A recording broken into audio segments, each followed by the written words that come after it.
Perang ini terjadi sebelum Perang Salib Militer. Perang Salib I, tetapi peristiwa ini dianggap sebagai bagian dari Perang Salib Rakyat yang berlangsung selama sekitar 6 bulan sejak April hingga Oktober tahun 1096 Masehi. Perang ini juga dikenal dengan nama Perang Budak. Di dalamnya ikut andil beberapa uskup yang turut hadir dalam Konsili Clermont pada tahun 1095 Masehi. Pasukan yang terdiri dari rakyat jelata itu rupanya tidak cukup sabar menunggu waktu yang sudah ditetapkan Paus untuk memulai peperangan. Paus sendiri tidak mampu menghentikan gerakan pasukan yang mulai bergerak maju. Seruannya untuk menunda keberangkatan pasukan tidak digubris sama sekali oleh mereka. Bahkan, setelah Paus Urbanus II mengeluarkan beberapa maklumat untuk mencegah keberangkatan mereka, pasukan sipil itu terus bergerak maju dengan kereta-kereta penuh muatan. Sedemikian riuhnya kondisi pada saat itu, karena di tengah mereka turut pula para istri dan anak-anak. Mereka terus bergerak hingga akhirnya sampai di Koln pada tanggal 12 April tahun 1096 Masehi. Di tempat ini mereka beristirahat selama beberapa waktu untuk menambah perbekalan. Di tempat ini pula ikut bergabung orang-orang Jerman, sehingga membuat jumlah mereka semakin banyak. Saat itu, mereka benar-benar siap untuk berangkat ke arah timur, guna mewujudkan tujuan mereka. Ketika pendeta Peter the Hermit berziarah ke Baitul Maqdis, dia sangat terkejut karena mengetahui tempat itu berada di bawah kekuasaan umat Islam. Baitul Maqdis memang sebuah tempat yang disucikan oleh ketiga agama samawi. Akan tetapi, Peter merasa harus merancang sebuah kebohongan bahwa umat Islam telah bertindak buruk terhadap para peziarah Kristen. Meskipun agama Islam jelas melarang keras perbuatan keji seperti itu. Peter mengumpulkan pasukannya di kota Koln pada tanggal 12 April tahun 1096.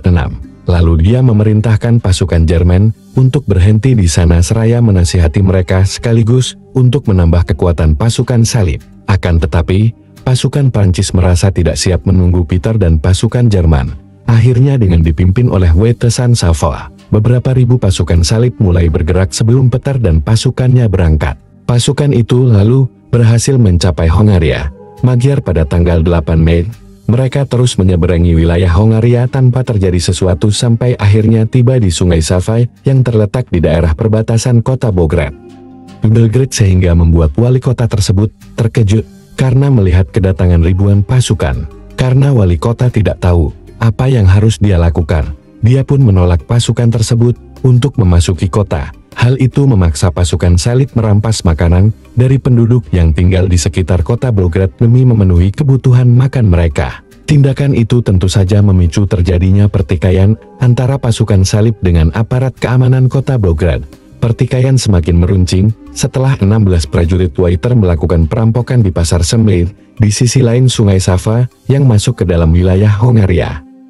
Ke-16 prajurit itu lalu digantung di dinding kota setelah pakaian dan baju perang mereka dilucuti. Namun akhirnya, pasukan salib diizinkan untuk melintas agar mereka dapat mencapai kota Nisi. Di kota ini mereka mendapat cukup makanan sembari menunggu berita dari Konstantinopel berkenaan dengan izin melintas untuk mereka. Pada akhir bulan Juli, pasukan pun tiba di Konstantinopel dengan didampingi pasukan Bizantium.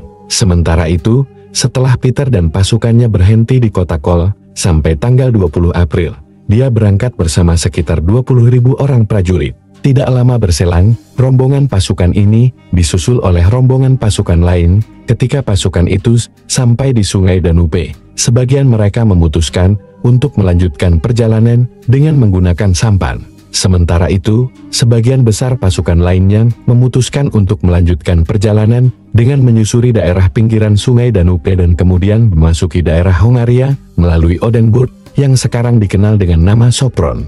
Dari sana, mereka melanjutkan perjalanan dengan melintasi wilayah Hongaria untuk kembali bergabung dengan anggota pasukan yang memasuki Sungai Danube lewat Semlin di daerah perbatasan Bizantium. Setibanya pasukan salib di Semlin, mereka dilanda kebingungan karena melihat 16 bangkai prajurit salib masih tergantung di dinding benteng kota. Segera setelah itu, masalah sepele tersebut berakibat pada kericuhan yang amat fatal. Kesalahpahaman itu berubah menjadi serangan frontal terhadap kota oleh pasukan salib. Meskipun hal itu sebenarnya ditentang oleh Panglima Peter.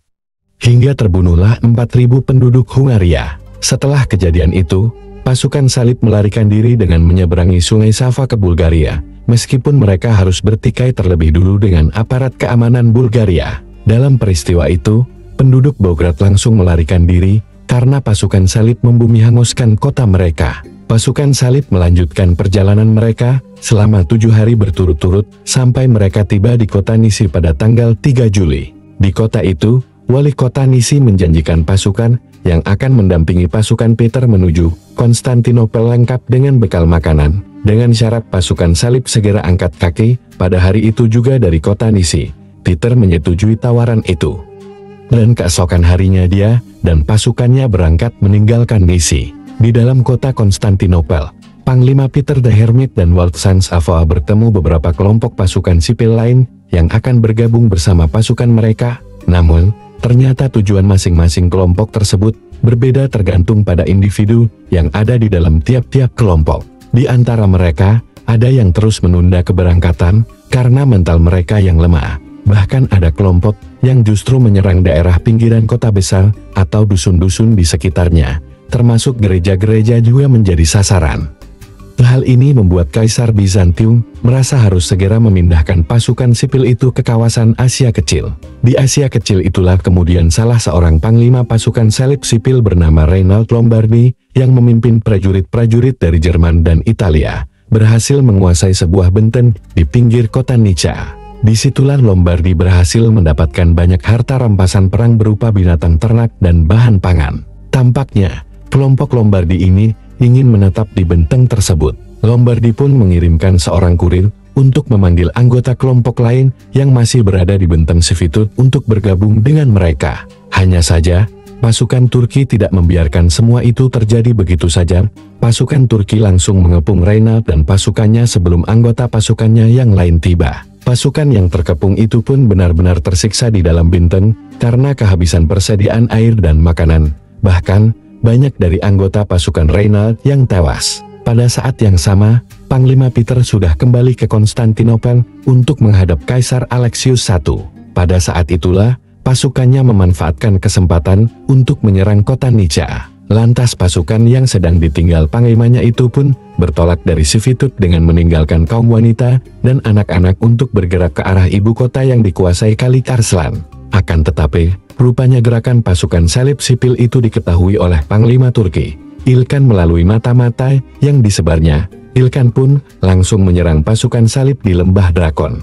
Ketika berita itu terdengar oleh Peter dari pasukan yang berhasil menyelamatkan diri, dia langsung menyampaikan berita itu kepada Kaisar. Namun, pasukan dinasti Seljuk sudah lebih dulu meninggalkan benteng Sivitut ke Nica bersama para tawanan perang pada tanggal 24 November tahun 1096.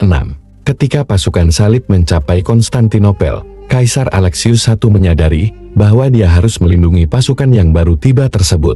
Lantas dia pun membantu pergerakan pasukan salib ke arah Asia Kecil.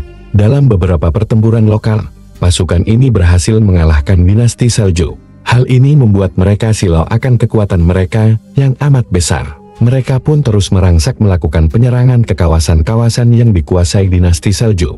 Pada saat itu, pasukan salib yang terdiri dari 25.000 prajurit kavaleri belum termasuk ribuan prajurit infanteri, memanfaatkan kepergian Peter yang sedang menghadap Kaisar dengan memutuskan untuk menyerang Nica. Pasukan salib akhirnya berhadapan dengan pasukan Islam dinasti Seljuk pada tahun 1096.